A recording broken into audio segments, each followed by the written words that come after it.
Friends, जब भी आप पासपोर्ट के लिए अप्लाई करते हैं तो सबसे पहले आपको पासपोर्ट इंडिया की ऑफिशियल वेबसाइट passportindia.gov.in इस साइट पर विजिट करना होता है और अपना ऑनलाइन एप्लीकेशन फॉर्म फिल करना होता है। तो अगर आप खुद से अपना एप्लीकेशन फॉर्म फिल करना चाहते हैं तो आपने क्या करना है, इस वीडियो का कोई भी पार्ट मिस नहीं करना, कंप्लीट वीडियो को वॉच करना है। तो आपके सारे डाउट्स क्लियर हो जाएंगे कि पासपोर्ट के लिए अप्लाई करने का जो कंप्लीट प्रोसीजर है वो क्या रहता है।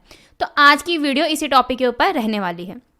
तो सबसे पहले जब भी हम पासपोर्ट के लिए अप्लाई करते हैं तो हमें पासपोर्ट इंडिया की ऑफिशियल वेबसाइट passportindia.gov.in इसी वेबसाइट पर विजिट करना होता है। आपको यहाँ पर बहुत सारी फेक वेबसाइट्स भी मिल जाती हैं, बट आपने उनका यूज़ बिल्कुल भी नहीं करना, सिर्फ आपने इसी वेबसाइट का यूज़ करना है और अपना एप्लीकेशन फॉर्म फिल करना है। तो जब आप अपना ऑनलाइन एप्लीकेशन फॉर्म फिल करते हैं तो आपसे यहाँ पर पूछा जाता है कि आप किस कैटेगरी का पासपोर्ट बनवाना चाहते हैं, यानी कि आप नॉर्मल पासपोर्ट बनवाना चाहते हैं या फिर तत्काल बनवाना चाहते हैं। तो अगर आपको कोई इमरजेंसी है, आप जल्दी जाना चाहते हैं तो आप तत्काल कैटेगरी के अंडर अप्लाई कर सकते हैं, बट अगर आपको कोई ज़्यादा जल्दी नहीं है तो आप नॉर्मल कैटेगरी के अंडर भी अपना पासपोर्ट बनवा सकते हैं, क्योंकि तत्काल कैटेगरी के अंडर आपको जो पासपोर्ट है वो जल्दी मिल जाता है और इसके बदले में आपको 2000 रुपीज़ एक्स्ट्रा पे करने होते हैं। यानी कि अगर आप नॉर्मल कैटेगरी के अंडर पासपोर्ट के लिए अप्लाई करते हैं तो आपको 1500 रुपीज़ पे करने होते हैं, वहीं तत्काल कैटेगरी के अंडर आपको यहाँ पर 3500 रुपीज़ पे करने होते हैं।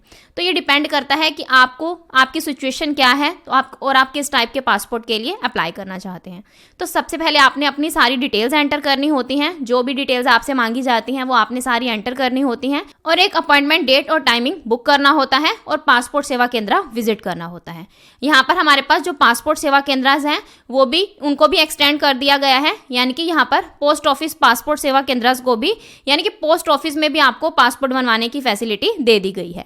तो यहाँ पर आप पासपोर्ट सेवा केंद्र में भी विजिट करके अपना पासपोर्ट बनवा सकते हैं, यानी कि वहाँ की भी अपॉइंटमेंट बुक कर सकते हैं। वहीं अगर आप पोस्ट ऑफिस से अपना पासपोर्ट के लिए अप्लाई करना चाहते हैं तो आप वहाँ पर विजिट करके भी, यानी कि वहाँ की अपॉइंटमेंट बुक करके भी अपना पासपोर्ट बनवा सकते हैं। तो जिस दिन आपकी अपॉइंटमेंट होगी आपने क्या करना है, पासपोर्ट सेवा केंद्र विजिट करना है। तो अब बात आती है कि यहाँ पर अगर आप 10th क्लास या फिर इससे ज्यादा पढ़े लिखे हैं तो आपको यहाँ पर नॉन ECR पासपोर्ट के लिए अप्लाई करना है। तो आप अपने एजुकेशनल डॉक्यूमेंट्स, यानी कि आपकी 10th की मार्कशीट वगैरह भी आप अपने साथ में लेकर जाओगे। वहीं अगर आप ज़्यादा पढ़े लिखे नहीं हैं तो आपको यहाँ पर ECR कैटेगरी का पासपोर्ट इशू किया जाएगा, तो आपके लिए एजुकेशनल डॉक्यूमेंट साथ में कैरी करना मैंडेटरी नहीं है। तो जब आप अपना ऑनलाइन एप्लीकेशन फॉर्म फिल करते हैं तो वहाँ पर आपको एक रिसिप्ट आपको शो होगी, तो वो रिसिप्ट भी आपने क्या करनी है, डाउनलोड करनी है और उसका प्रिंट आउट निकलवा कर वो भी अपने साथ में कैरी करनी है। तो उस स्लिप के अंदर आपका जो रिपोर्टिंग टाइम है, अपॉइंटमेंट टाइम है, डेट वगैरह सब कुछ उसके अंदर मेंशन होता है। तो इसलिए आपने वो स्लिप अपने साथ जरूर कैरी करनी है, क्योंकि उसी स्लिप के बेसिस पर आपको अंदर एंट्री दी जाएगी। जैसे ही आपकी एंट्री होगी तो आपने क्या करना है, वहां पर जो गेट कीपर्स खड़े होते हैं उनको अपनी अपॉइंटमेंट स्लिप दिखानी है और वो आपका टाइमिंग चेक करेंगे कि कितने टाइम पर आपकी अपॉइंटमेंट है और उससे आधा घंटा पहले आपको वहां पर एंट्री दी जाएगी। तो वहां सिंगल पर्सन को ही एंट्री दी जाती है। तो माइनर के केस में पेरेंट्स को भी अंदर एंट्री दे दी जाती है, बाकी केस में ज्यादा लोगों को अंदर एंट्री नहीं दी जाती। तो आपने सबसे पहले क्या करना होता है, एक काउंटर पर विजिट करना होता है, वहाँ आपके डॉक्यूमेंट्स देखे जाते हैं और आपको कुछ फोटोकॉपीज अगर आप साथ में नहीं लेकर जाते तो आपको वहाँ पर बोल दिया जाता है कि आप अपनी फोटोकॉपीज करवा लो। तो फिर आपको वो बोलते हैं कि यहाँ पर आप वेटिंग रूम में वेट करो।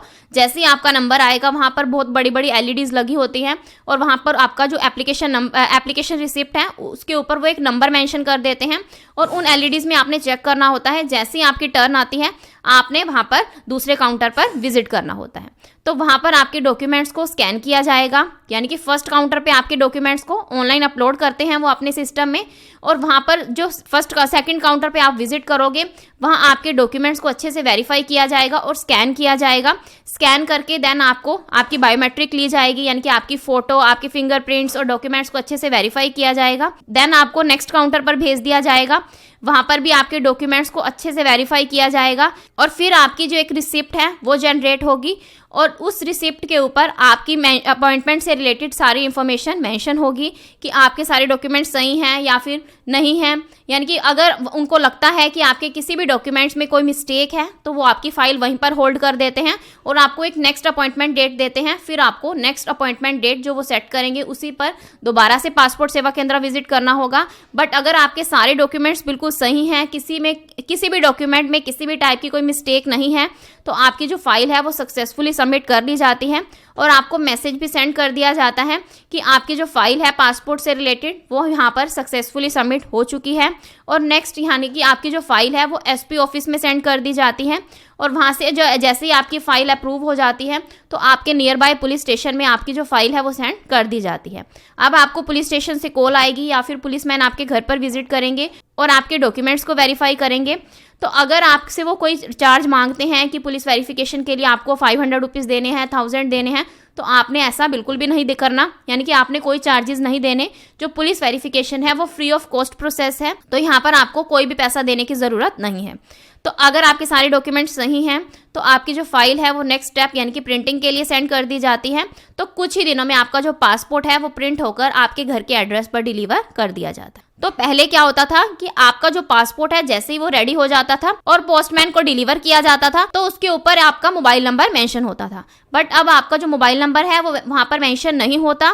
तो इसलिए आपको यहाँ पर क्या करना होता है, अपना ऑनलाइन स्टेटस भी आपको ट्रैक करते रहना है अपने पासपोर्ट का कि कितने दिनों में आपको आपका पासपोर्ट डिलीवर होने वाला है।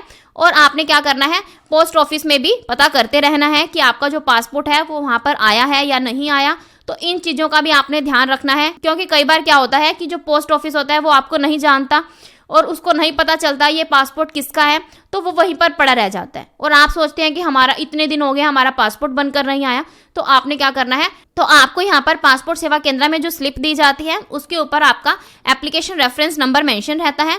तो उसके बेसिस पर आपने क्या करना है, अपनी एप्लीकेशन फाइल का स्टेटस ट्रैक करते रहना है। तो अगर आप ये जानना चाहते हैं कि पासपोर्ट एप्लीकेशन का स्टेटस कैसे ट्रैक करना है तो इससे रिलेटेड डिटेल्ड वीडियो आपको मेरे चैनल पर मिल जाएगी, आप वहां जाकर देख सकते हैं और अपनी एप्लीकेशन फाइल का स्टेटस ट्रैक कर सकते हैं। तो ये था कंप्लीट कि पासपोर्ट के लिए कैसे अप्लाई करना है, कौन कौन से स्टेप्स आपने फॉलो करने हैं, कैसे आपका पासपोर्ट बनकर आपके घर पर डिलीवर किया जाता है।